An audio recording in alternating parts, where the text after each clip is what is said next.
ও দাইমা, কিছু কি হলো? কিছু তো বলছো না।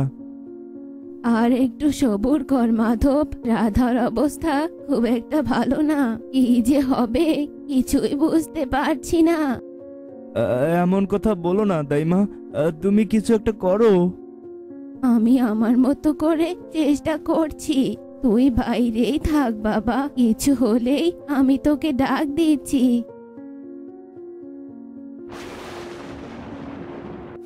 দেখ মাধব, দেখ কেমন ফুটফুটে মেয়ে হয়েছে তোর। কি মেয়ে হয়েছে? রাধা কেমন আছে? অনেক চেষ্টা করলাম কিন্তু কিছুতেই রাধাকে বাঁচাতে পারলাম না। আমাকে তুই মাফ করে দে বাবা। না, এই হতে পারে না। তুমি আমাকে ছেড়ে যেতে পারো না রাধা। তুমি আমাকে ছেড়ে যেতে পারো না। তুমি তো নেই, এই বাচ্চা দিয়ে আমি কি করব? এই বাচ্চাকে আমি কি করে লালন পালন করব রাধা? না না, আমি এই বাচ্চা পালতে পারবো না। তুমি ছাড়া আমিও থাকতে পারবো না। এক্ষুনি আমি এই বাচ্চাকে নদীতে ফেলে আসবো।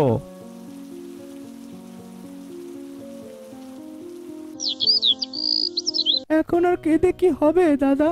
চলো বাড়িতে চলো। আমার যে সবকিছু শেষ হয়ে গেল রে রমেশ। আমার আর কিছুই রইল না। এখন বাড়িতে চলো, তোমাকে যে আরো শক্ত হতে হবে দাদা, আবার ঘুরে দাঁড়াতে হবে। আমি পারবো না রে রমেশ, আমি পারবো না। তুই আমাকে এখানেই রেখে যা, আমি আমার রাধার কাছেই থাকতে চাই। কি রে রমেশ, এই কাঠফাটা রোদের মধ্যে এভাবে কাজ করছিস? বাড়িতে যাবি না? বাড়িতে তো যাবই দাদা, কিন্তু তার আগে কাজটা তো শেষ করতে হবে নাকি? নে নে, একটু জিরিয়ে নে তাহলে, তা না হলে যে গরম লেগে যাবে। বেশ, তাহলে তুমি ওই বড় গাছটার নিচে গিয়ে বসো, আমি আসছি। হ্যাঁ দাদা, একটা কথা বলবো। কি বলবি? বলে ফেল দেখি।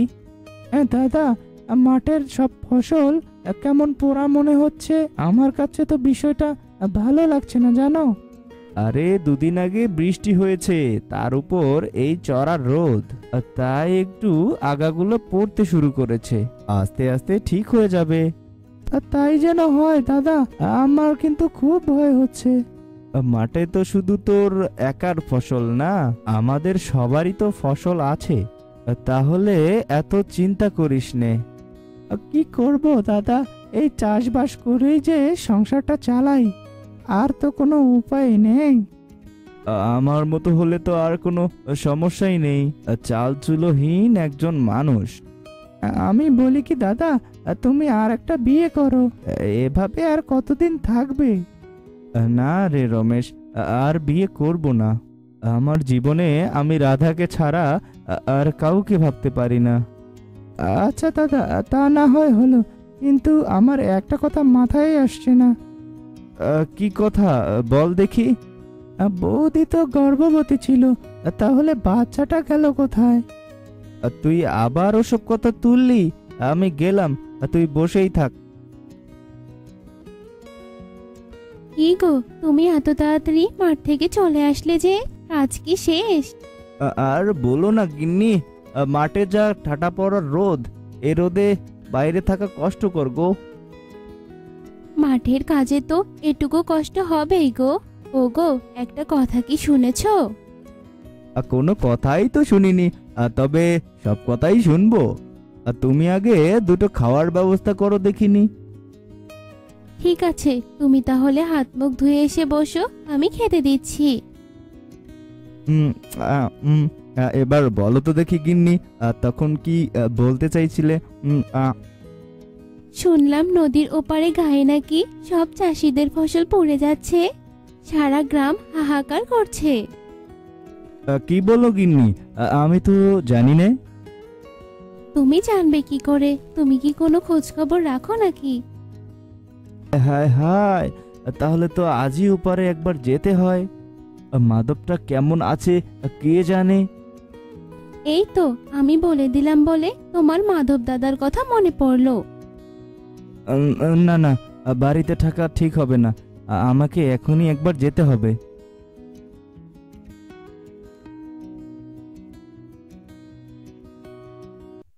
এসব কি করে হলো মাধব? কি হলো এসব? সবই যে কপালের লিখন রে বন্ধু। তোরও কি একই অবস্থা হয়েছে নাকি ফসলের? আরে না না, ওপারে তো কারো ফসলেরই কিছু হয়নি। আমি তো খবর পেয়ে দেখতে এলাম। কি বলো বিনোদদা? নদীর ওপারে সব ফসল ঠিক আছে? ঠিক আছে বলতে কি, আমি তো সকালে আমার জমিতে কাজ করে তারপরেই বাড়িতে গিয়ে শুনি এসব কথা। কি থেকে যে কি হয়ে গেল কিছুই তো বুঝতে পারছি না। আমার মনে হয় গ্রামে মড়ক লেগেছে। এখনই কিছু একটা করতে হবে, তা না হলে পুরো গ্রাম যে শেষ হয়ে যাবে। আমারও তো তাই মনে হয় দাদা। কার জন্য হলো, কিসের জন্য হলো, সেটাও আমাদের খুঁজে বের করতে হবে। আমার জানাশোনা এক সাধু বাবা আছে। আমার মনে হয় তার কাছে গেলেই আমরা সব জানতে পারবো। না না, ওইসব সাধু বাদুর কাছে গিয়ে কিছুই হবে না। যা করবার আমাদেরই করতে হবে। তুই বুঝতে পারছিস না মাধব, এছাড়া আর কারো কোনো পথ খোলা নেই। ঠিক আছে তাহলে, তোরা যা, আমি যাব না। আমি বরং বাড়িতে যাই। আরে দাইমা, তুমি হঠাৎ এতদিন পরে তা কি মনে করে আসলে? আর বলিস নে রে বাবা, শরীরটা যে এত খারাপ, কোথাও যেতে পারি না। তার ওপর গায়ের এ অবস্থা। বেশ বেশ, বসো তুমি একটু। না না, বসবো না। তুই একটু তোর মেয়েকে দেখাবি বাবা। মা মরা মেয়েটা কত বড় হয়েছে, সেটা দেখার জন্যই এত কষ্ট করে আসলাম আমি। কি হলো, নিয়ে আয় মেয়েটাকে। আসলে বুড়িমা, আমি তো মেয়েকে ওর নানি বাড়িতে রেখে এসেছি। তাই তাই তুমি অন্য দিন এসো, ঠিক দেখাবো।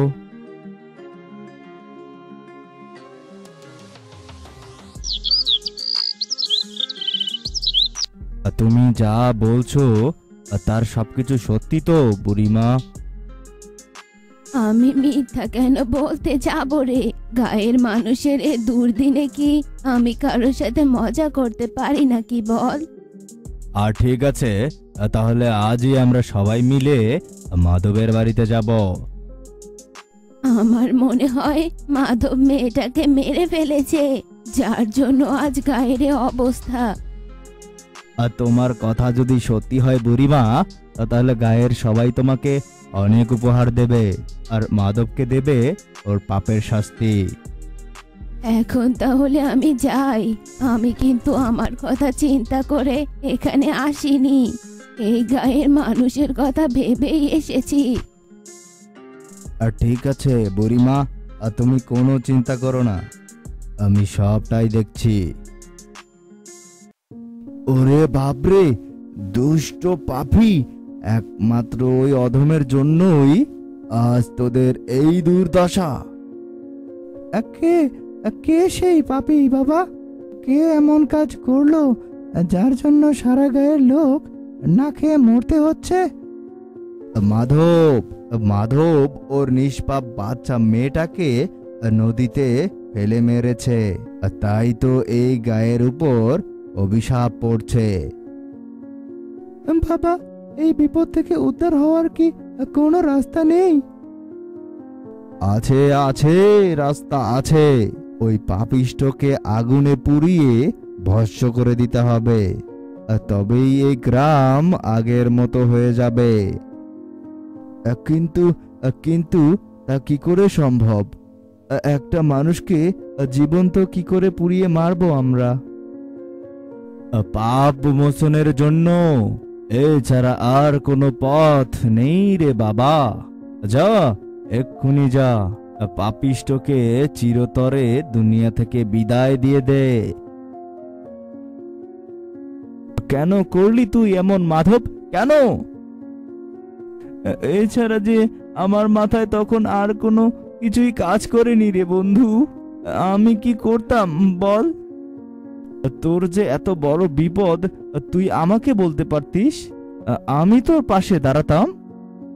রাধাকে ছেড়ে আমি ওই বাচ্চাকে কিভাবে মানুষ করতাম বল আমাকে? ওকে মানুষ করবার জন্য তো মালতী ছিল। তুই শুধু একবার বলতিস আমাকে, আজ তোর কারণে পুরো গায়ের মানুষের এত বড় ক্ষতি হলো। এসব যদি আমার কারণে হয়ে থাকে তাহলে এর প্রতিদানও আমিই দেব। পাগলামি করিস না মাধব, চল আমি তোকে অনেক দূরে নিয়ে যাব। গায়ের সবকিছুই আস্তে আস্তে ঠিক হয়ে যাবে। কিছুই ঠিক হবে না বিনোদ, যা তুই এখান থেকে চলে যা।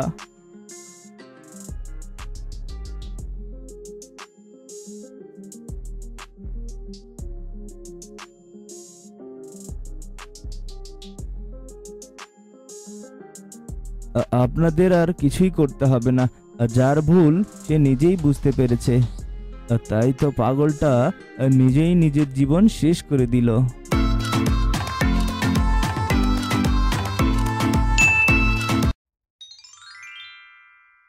মধুপুর গ্রামে শান্তি নামে এক মহিলা তার মেয়ের সাথে থাকতো। শান্তির মেয়ের নাম ছিল নূপুর। শান্তির স্বামী মারা যাওয়ার পর শান্তি একাই তার মেয়েকে অনেক কষ্ট করে বড় করেছে। মা, ও মা, কোথায় তুমি? তাড়াতাড়ি এদিকে আসো মা, শুনে যাও কি হয়েছে। কোথায় গেলে? ও মা, এদিকে একটু এসো না। আরে বাবা দাঁড়া, আসছি। বল দেখি কি হয়েছে, কেন এভাবে ডাকছিস? হ্যাঁ মা, জানো তো দীপাদের একটা ছাগল ছিল না মিঠু, ওর না বাচ্চা হয়েছে।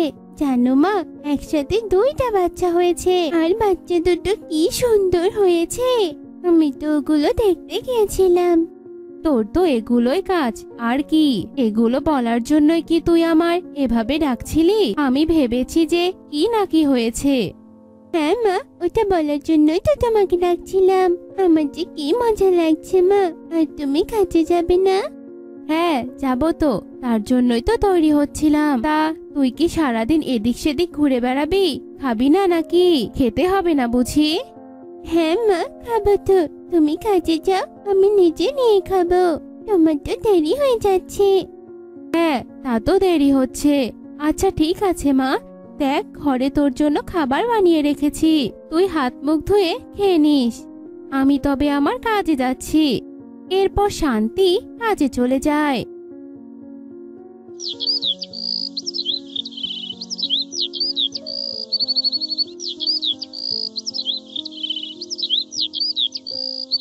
কিন্তু হঠাৎই একদিন শান্তি ভীষণ অসুস্থ হয়ে পড়ে। অনেক দিন হয়ে যায় কিন্তু তবুও সে সুস্থ হয় না। মা, ও মা, এই তোমায় কি হয়ে গেল মা? তুমি কেন সুস্থ হচ্ছ না? আমার যেভাবে তোমাকে দেখতে একদমই ভালো লাগছে না। তুমি ছেড়ে যে আমার আর কেউ নেই মা। তুমি চিন্তা করো না মা, আমি তোমার কিচ্ছু হতে দিব না।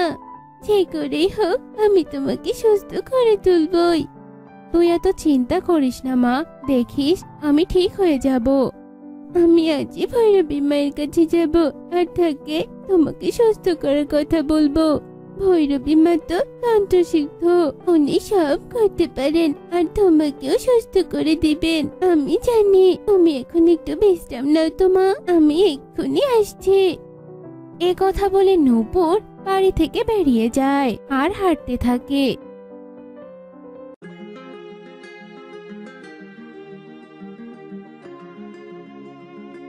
কিছুক্ষণ হাঁটার পর সে ভৈরবী মায়ের আশ্রমে চলে যায় আর তাকে গিয়ে সব কথা খুলে বলে।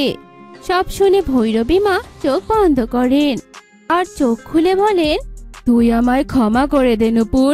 তোর মায়ের এক কঠিন রোগ হয়েছে। এই রোগ ছাড়াবার কোনো উপায়ই আমার জানা নেই। এই রোগ আমি ছাড়াতে পারবো না। এসব আপনি কি বলছেন ভৈরবী মা? আমি যে অনেক আশা নিয়ে আপনার কাছে এসেছিলাম। কেউ কি পারবে না আমার মাকে সুস্থ করে দিতে? একজন আছে যে তোর মাকে সুস্থ করে দিতে পারে, আর সে হলো চাঁদের দেশের চরকা বুড়ি। কিন্তু সেখানে যাওয়ার জন্য যে কোনো উপায়ই আমার জানা নেই রে। এর উপায় তোকে নিজেকেই খুঁজে বের করতে হবে। ভৈরবী মায়ের কথায় নূপুর নিরাশ হয়ে সেখান থেকে চলে যায় আর হাঁটতে হাঁটতে এক বনের মাঝে চলে আসে।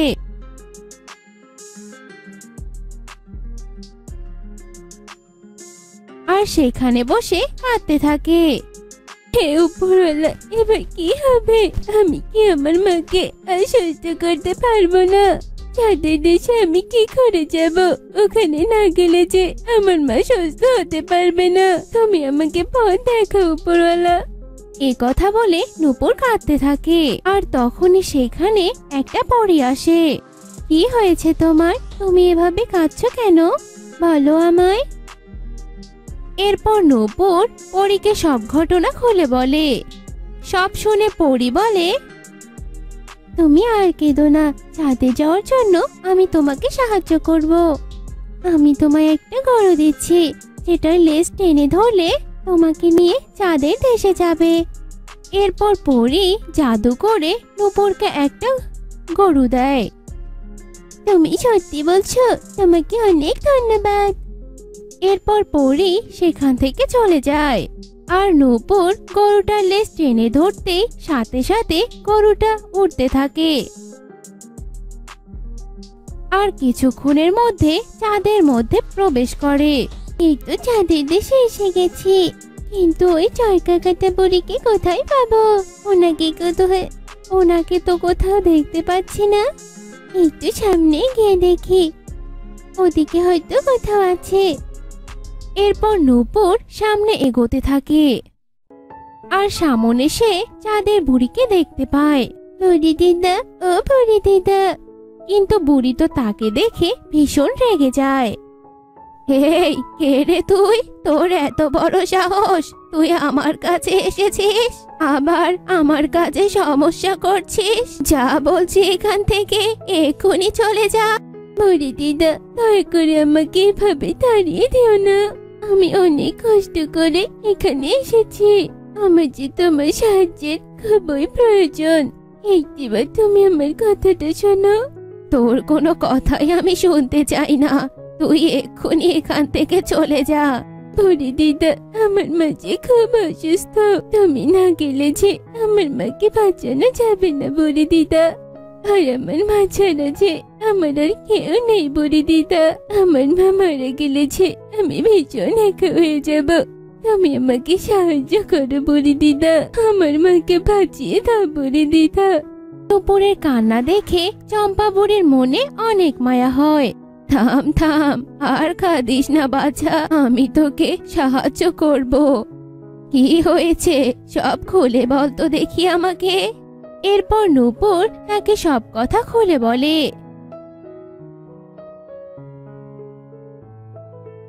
ঠিক আছে, চল, আমায় তোর বাড়িতে নিয়ে চল। আমি বাঁচাবো তোর মাকে, কিচ্ছু হবে না তোর মায়ের। এরপর বুড়ি আর নূপুর দুজনে আবার গরুর লেজ টেনে ধরে উঠতে উঠতে আবার পৃথিবীতে নূপুরের বাড়িতে চলে আসে। আর চম্পা বুড়ি গিয়ে শান্তির গায়ে হাত বুলাতেই সে একদমই সুস্থ হয়ে যায়। বুড়ি দিদা, তোমাকে অনেক ধন্যবাদ গো। আজ তোমার জন্যই আমার মা আবার সুস্থ হয়েছে। ধন্যবাদ দিতে হবে না রে বাচ্চা, তাহলে আমি এখন আসি। ভালো থাকিস তোরা। এই বলে চাঁদের বুড়ি সেখান থেকে চলে যায়। তো বন্ধুরা, আজকে আমাদের গল্পটি তোমাদের কাছে কেমন লেগেছে তা কমেন্টে জানাতে ভুলো না কিন্তু।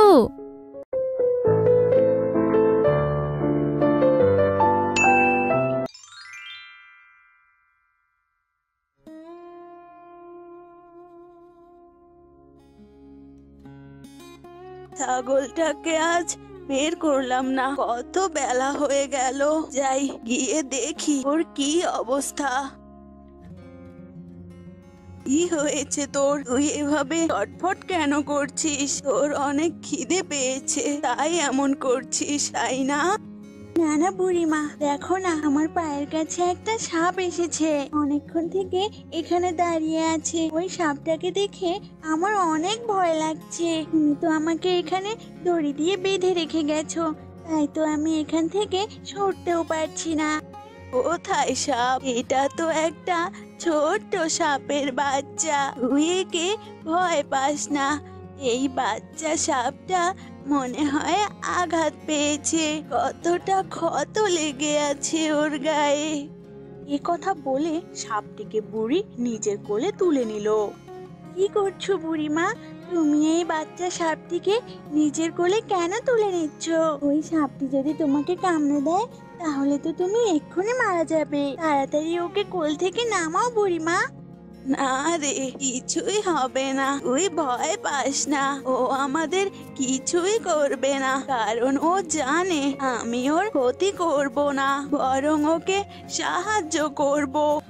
চললে বুড়িমা, অনেক তো বেলা হয়ে গেল, আমাকে খাবার দেবে না?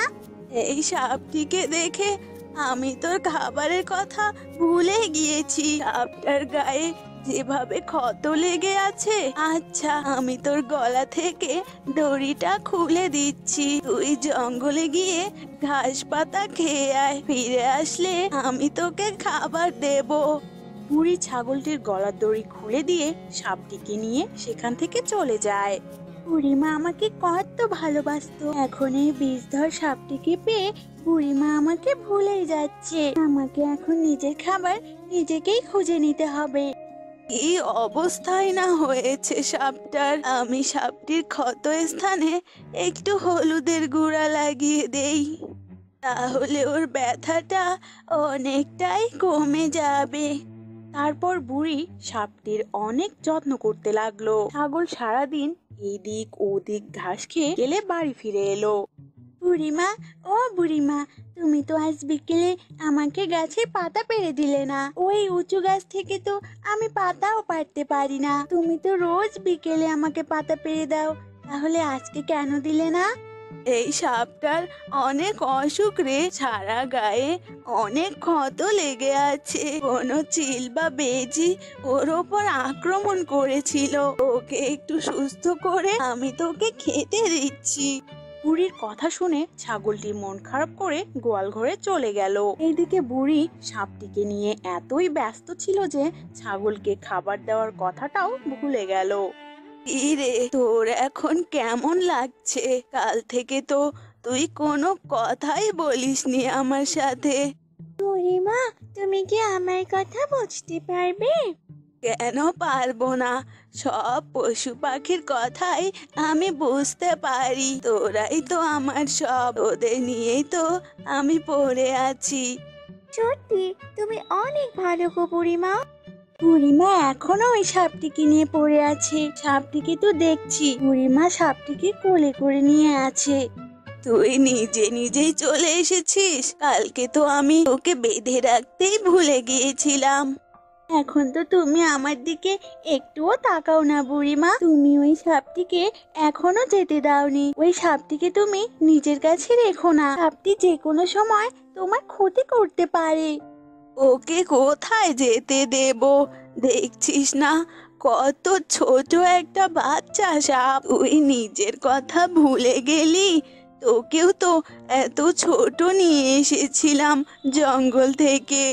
আমি তো তোমাকে দুধ দিতে পারি, কিন্তু ওই সাপ কি দেবে তোমাকে? তুমি শুধু শুধু ওই সাপটাকে নিজের কাছে রেখে দিয়েছো।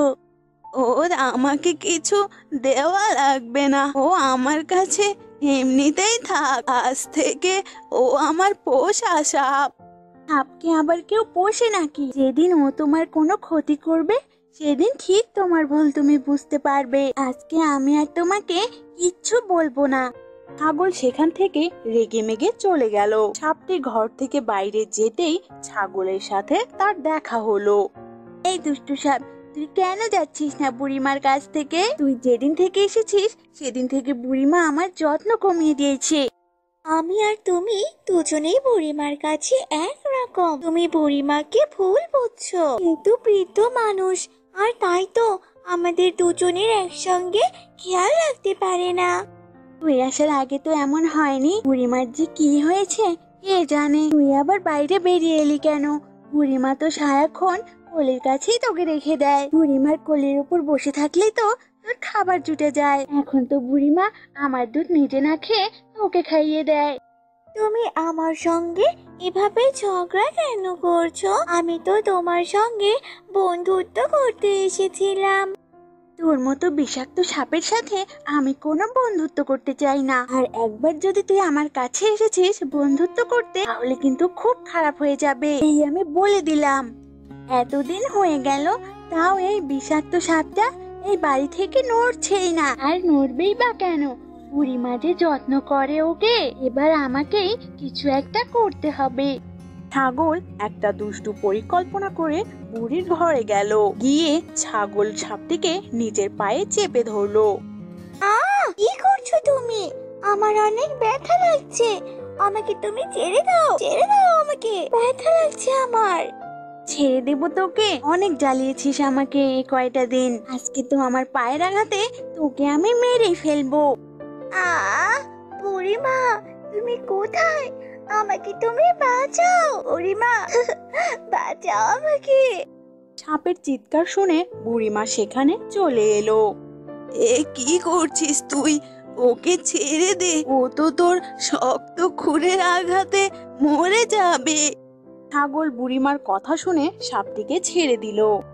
আহারে, তুই সাপটিকে কেন আঘাত করলি? ও যদি তোকে কামড়ে দিত?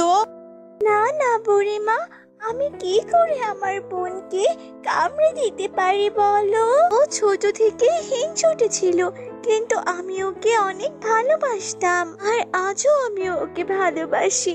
তাই তো আমি ওর সমস্ত আঘাত সহ্য করেছি। আমি তোর বোন হতে যাব কেন? তুই তো একটা সাপ আর আমি একটা ছাগল, এটা তো কোনো দিনও সম্ভব না। বুড়িমার কাছে আসার আগে কি তোর মনে ছিল যে তোর একটা বোনও ছিল? হ্যাঁ, আমার একটা বোন ছিল, কিন্তু সে তো হারিয়ে গিয়েছিল।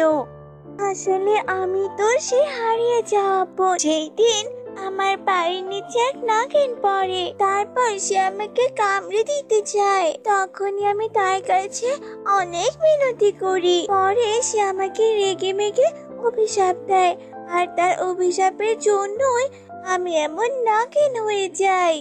তুই তোর নিজের বোনকে এভাবে আঘাত করলি, আর এতদিন তোর এই বোনকে নিয়ে হিংসায় জ্বলছিলি।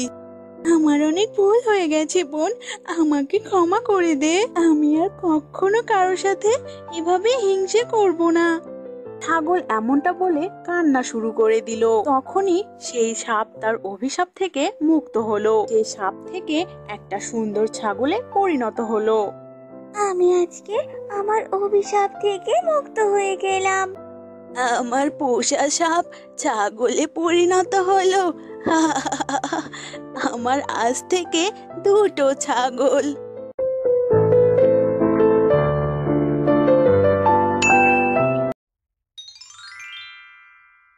সোমপুর নামক এক গ্রামে থাকতো ভোলা আর তার বউ মেঘা। ভোলা ছিল খুব অলস প্রকৃতির। ও কখনো কোনো কাজ করতো না। গ্রামের সবাই তাকে অলস ভোলা বলেই ডাকতো। আর তার বউ মেঘা তার অলসতা নিয়ে খুব বিরক্ত ছিল। কই গো, ওঠো, সকাল থেকে দুপুর হতে চললো, তারপরেও তোমার ওঠার কোনো নামগন্ধ নেই। কই গো, ওঠো, ওঠো বলছি, নাও এক্ষুনি গায়ে জল ঢেলে দেবো, এই বলে দিলাম। ওঠো বলছি, এক্ষুনি ওঠো, না হলে কিন্তু খুব খারাপ হয়ে যাবে। হ্যাঁ হ্যাঁ দাও, স্নানটাও সেখানে হয়ে যাক। আর কষ্ট করে উঠার কি দরকার বলো গিন্নি?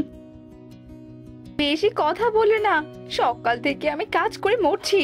রান্না হয়েছে, খেয়ে আমাকে এবার উদ্ধার করো। উঠছি, যাও যাও, খাবার নিয়ে আসো। একে নিয়ে যে আমি কোথায় যাই আর পারি না বাপু। এমন অলস লোক আমি আমার বাপের জন্মেও দেখিনি। মেঘা যখন এভাবে বলছিল,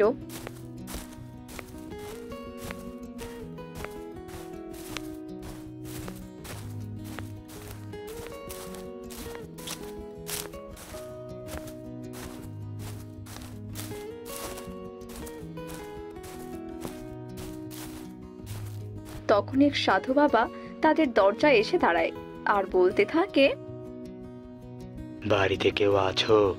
আমি খুব ক্ষুধার্ত, আমাকে আমাকে কিছু খেতে দিবে গো।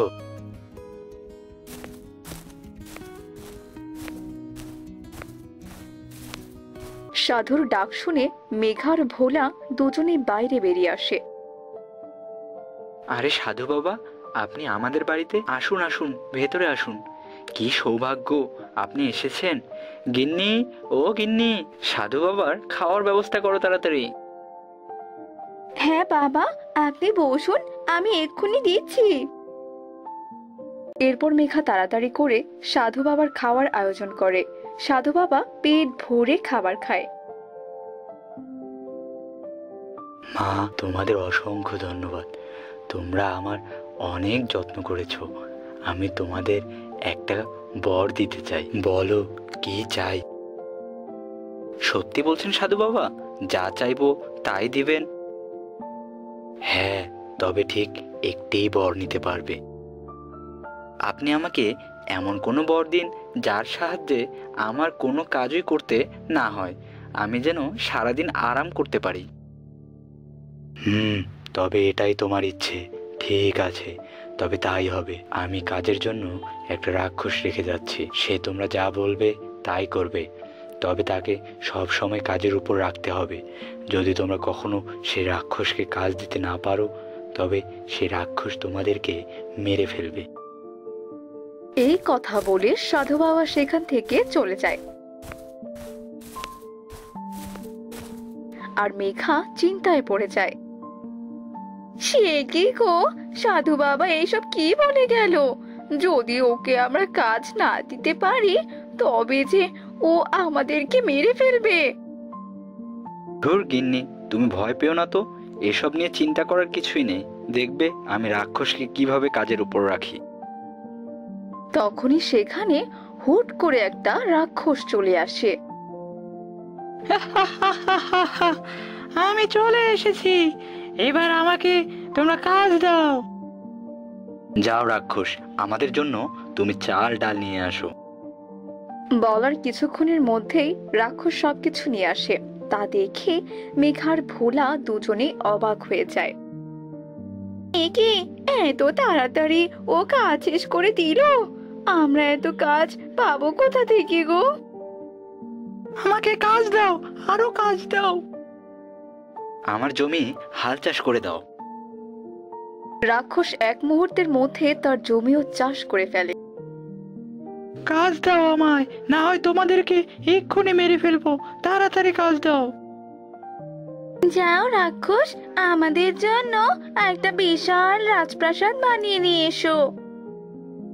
এক্ষুনি দিচ্ছি। রাক্ষস কিছুক্ষণের মধ্যেই একটা বড় প্রাসাদ বানিয়ে দেয়। এবার তো আর মেঘাদের কাছে কোনো কাজই নেই। কি করবে তারা কিছুই ভেবে পাচ্ছে না। অনেক কাজ হলো, এবার আমার খুব খিদে পেয়েছে, খেতে দাও জলদি।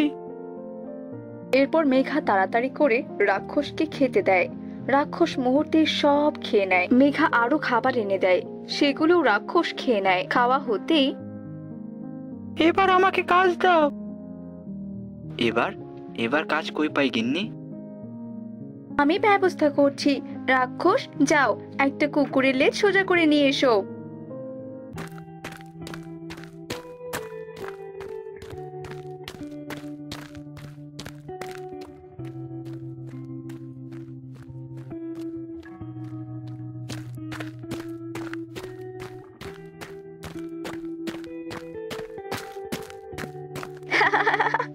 এবার কি করে করবে রাক্ষস এটা? কুকুরের লেজে কখনোই সোজা হয় না।